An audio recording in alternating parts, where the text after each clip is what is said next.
యేసుక్రీస్తు ప్రభు వారి యొక్క పునరుద్ధానము మనకి ఏం నేర్పిస్తుంది? యేసుక్రీస్తు ప్రభు వారి యొక్క పునరుద్ధానము నీకు నాకు ఏమి ఆశని కలిగిస్తుంది? యేసుక్రీస్తు ప్రభు వారి యొక్క పునరుద్ధానము దాని వల్ల అసలు మనకి ఏం లాభం?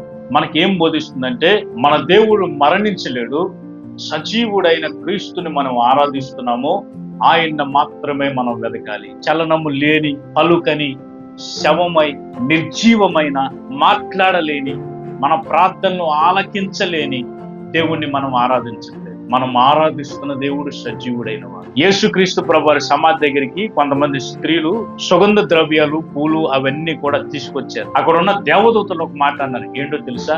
సజీవుడైన వాణిని మీరేలా మృతులలో వెతుకుతున్నారు? సజీవుడైతే పలుకుతాడండి. నీ దేవుడు నిజంగా బ్రతికుంటే, సజీవుడిగా ఉంటే నీ ప్రార్థన ఆలకిస్తున్నాడు అన్నట్టు లెక్క. ఎందుకు ఆలకిస్తున్నాడు తెలుసా? ఆయన సమాధిలో లేడు, నిరంతరము జీవించుచున్న దేవుడు. ఆయన సజీవుడిగా ఉన్నాడు కాబట్టి మనం ప్రార్థించిన వాటికి ఆయన జవాబును అనుగ్రహిస్తాడు, మన పక్షముగా కార్యము ఆయన చేస్తాడు. మనల్ని చూస్తున్న దేవుడు. చనిపోయిన వాడైతే చూడలేరు కదా, డెడ్ బాడీ చూసిద్దా? కానీ మన దేవుడు మన ప్రార్థనలకి స్పందించే దేవుడు, మన పక్షముగా కార్యం చేసే దేవుడు. ఎందుకో తెలుసా? ఆయన పునరుద్ధానుడైన దేవుడు.